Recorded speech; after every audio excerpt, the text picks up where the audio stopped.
Hello, hope everybody's doing well. Today's video is dedicated to a good friend we just lost, Joe Zuccaro, also known as Mr. Beef, legend here in Chicago. He passed away unexpectedly at the young age of 69 years old. My prayers go out to him and his family. He used to love to share some outfit stories with me about No Nose DeFranzo. He told me how Jackie Cerrone was a very sharp dresser. Now, back in the day, I would put on one of my best suits, slick back my hair, go downtown and walk in the Dirksen Federal Court building and sit back and watch the drama unfold. It can get pretty intense sometimes when you have the victim's family in the same courtroom sitting just feet away from some of the defendant's family. You can cut the tension with a knife. Now, the first trial I ever went to was the Gus Alex trial in the early 90s. Lenny Patrick testified against Gus Alex. This guy was a real nasty man that actually wore a wire. And at one point, one of the lawyers slipped and accused him of taking part in the Kennedy assassination. His lawyers screamed at the judge that they demanded a mistrial immediately. All hell broke loose as the judge cleared the courtroom. Now, there was definitely a little drama at the Frankie Caruso trial. Number one, at a high point in the trial, his grandmother actually had a health condition in the courtroom, 26 in California. They called the ambulance. They carried her out. All the media was outside. I remember leaving the court and then going home watching it on TV. And then during sentencing, Frank Caruso Sr. really laid into the judge and told him off in front of everybody.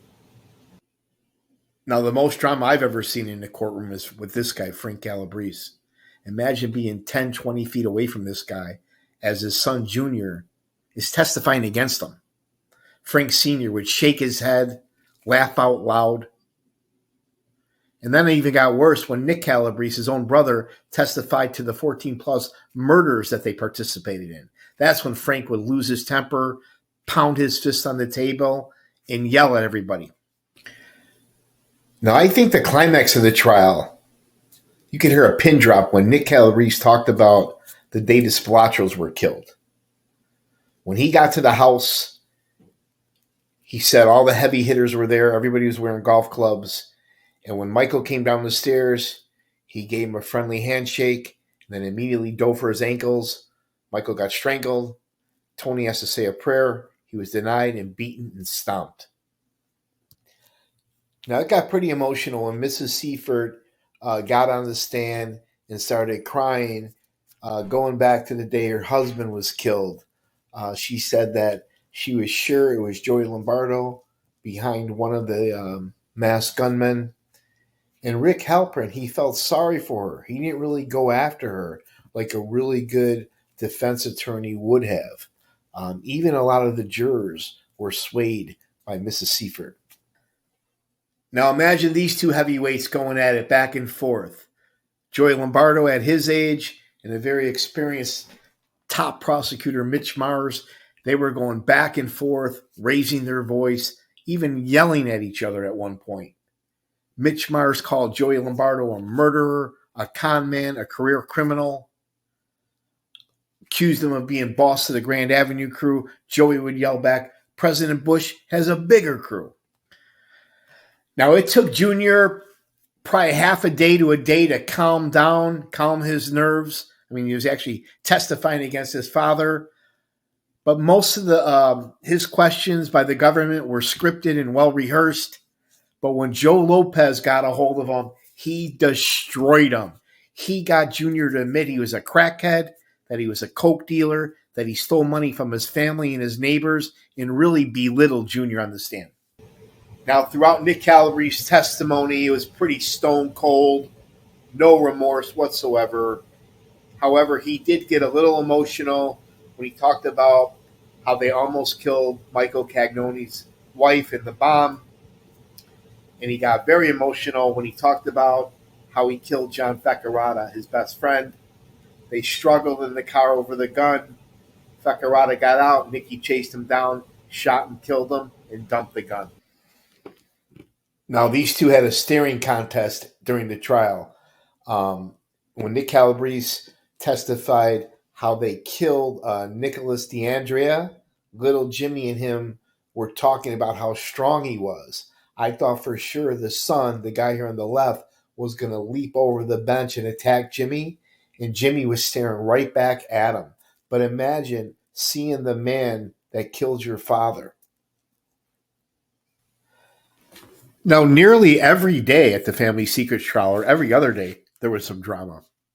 At one point, after Frank Calabrese Sr. decided that he was going to take the stand in his own defense, him and Marcus Funk were going at it pretty good.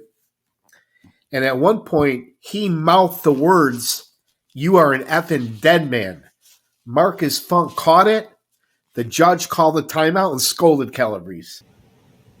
Now here's Kurt Calabrese. He was in court every day at the Family Secrets trial. And at one point, while his father was on the stand, his father lost his temper. He stood up. He yelled, "Them are lies. You're lying." He said, "Ask Kurt." He pointed at Kurt and the gallows. Kurt was so embarrassed, he stood up and pretty much ran out of the courtroom. During a break, Michael Hambone's wife, she started yelling at Nick Calabrese, calling him the devil. She kept saying it over and over. The deputies, the federal marshals, they literally had to take this woman out of the courtroom. You could tell she never got over her husband's death. And this was going back to the 70s. But that's what happened to Hambone.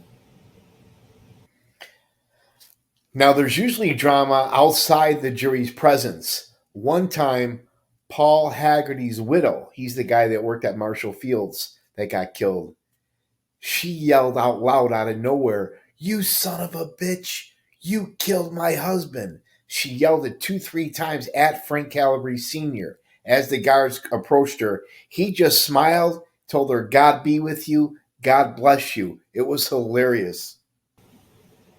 Now, there's nothing worse than having a mob guy's wife have to sit in court and not only listen to her husband, all her husband's crimes, including murders, but when the mistress gets on the stand and talks about how many thousands of dollars she was getting every month, all the vacations she's went on, shopping, cars, boats, vacations, and seeing the mother, the wife, walk out of the courtroom. Now, at the Blagojevich trial, Blago was ducking and ghosting the president of Children's Memorial Hospital. They needed money for a new pediatrics hospital, and Blago's team was basically wanting an extra $300,000. So the president actually came to Blago's office, and Blago's aide said he wouldn't see him. He was literally hiding in the bathroom like a bitch. Now, the only time I saw Nick get real emotional, a little teary-eyed, is when he talked about how difficult it was to kill Michael Cagnoni. They eventually decided on a bomb. They had problems with that. And how Mrs. Cagnoni, how she almost got blown up. He almost started crying. And then we all know the next attempt, Michael Cagnoni took a turn on that ramp, and they blew him to smithereens. Now look at the mugs here. Best book written on the Family Secret trial was Jeff Cohen. He was in court every day. I've seen him many times. And sometimes you'll hear mob guys on tape talking shit about other mob guys, like Sam Bopendenzel talking shit about Mike Sarno, or Frank Calabrese talking shit about Joey Lombardo, or little Jimmy talking shit about somebody. And then you see their reactions in court. Now, during the Mike Sarno trial, the judge was very lenient to Mike Sarno. He allowed him out on bail, allowed him to go have a nice dinner with his family during Christmas time.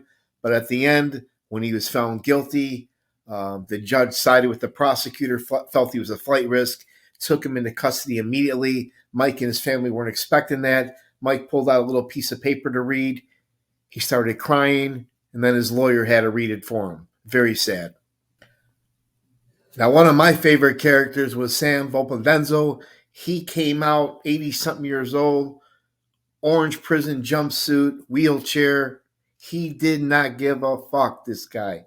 They had him on tape bragging about a bomb that he made, how he put 2 wicks in it to make sure one of them's going to go off. He talked about seeing Mad Sam DeStefano's tortured victims, and even talked about Tony Arcardo. Now, thank God for all of us, but Frankie Schweitz was too sick to stand trial at the Family Secrets trial. I can't even imagine him with the rest of them. But during his sentencing, he came out and saw prosecutor Bajit. He's the same guy that put away Mike Sarno. And he started yelling racial slurs to the prosecutor. The judge had him escorted out immediately. Now, Rocky came out in the bluish gray jumpsuit in shackles, and he let her have it, man. He told her that he was a World War II veteran. He fought against one of Hitler's toughest regimes. It was an unfair trial. The judge, the prosecutor, and the FBI, a three-headed monster. He even referred to her, the judge, as being a racist. And how could you believe rats like B.J. Jehoda? How'd you like to owe this guy money? During this Sam Carlisi trial, they played the tape of Anthony the Hatch Chiaramonte. He was at a restaurant. The guy was wired, and he threatened to stab him in the eye with a fork. So when you're in court and you stare at these guys, you see those dead eyes, and you hear these guys making threats on video, it's pretty chilling. Now, during the other Calabrese trial, one of his right-hand man, this guy, Robert Cooper, he actually wore a wire on Tony. Tony suspected it.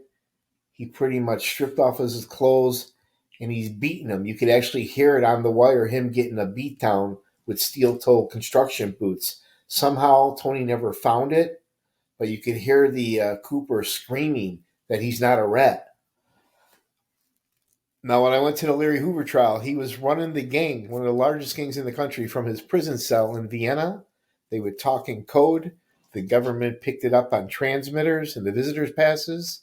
And Larry Hoover's family and baby mamas would show up at court every day in fur coats, leather jackets, diamonds, all blinged out. And sometimes the baby mamas would start fighting inside the courtroom.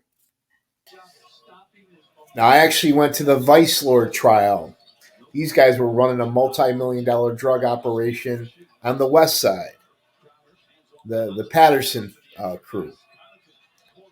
And I seen it at least once, but they got caught 3 times. Some of the defendants who were in custody, some of their family and friends got caught smuggling in dope, food, and other contraband and got barred from the courtroom. Now, during the John Birch trial, they had 5 older black men that spent 30, 40 years in prison for crimes they did not commit. They said when they were 18, 19 years old, Burge and his crew got a hold of them, beaten, tortured, made them falsely confess to murders they did not commit. Each one of them said that they also smelled alcohol on the cops' breaths. So not only were the cops torturing them, but they were drinking.